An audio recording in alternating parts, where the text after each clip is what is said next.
திருமணத்துல நட்சத்திர பொருத்தம் தான் இம்பார்ட்டண்டா? அதை தாண்டி வேற என்ன மாதிரியான விஷயங்கள் இருக்கு? ஸோ அதை பத்தி கொஞ்சம் டீட்டெயிலாக சொல்லுங்க. வாடிக்கையாளர்கள் வரும் பொழுதே பார்த்தீங்கன்னா 8 பொருத்தம் இருக்கு, 10 பொருத்தம் இருக்கு, நீங்க மேலோட்டமா பார்த்து சொன்னீங்கன்னா போதும் அப்படிங்கிறாங்க. பொதுவா நட்சத்திர பொருத்தம் அப்படிங்கிறது, நட்சத்திரம் அப்படின்னா சந்திரன், சந்திரனா உடல்.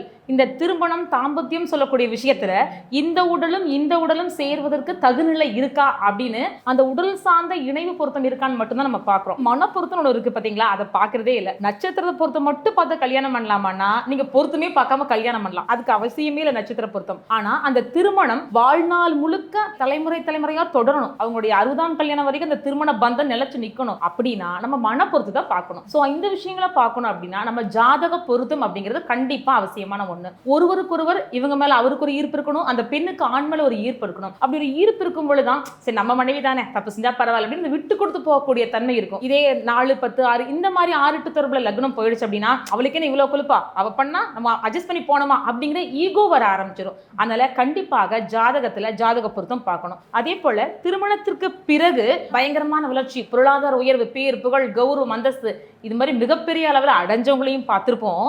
திருமணத்திற்கு பிறகு தன்னுடைய வாழ்க்கையில எல்லாத்தையும் இழந்து, பேர் புகழ், சொத்து, கௌரவம் எல்லாத்தையும் இழந்து எதுவுமே இல்லாத நபரையும் பார்த்திருப்போம். அப்போ ஒவ்வொருடைய வாழ்க்கையில அந்த திருமண இணைவு அப்படிங்கிறது மிகப்பெரிய டேர்னிங் பாயிண்ட். அதனால கண்டிப்பாக ஜாதக பொருத்தம் பார்ப்பது அவசியமான ஒன்று.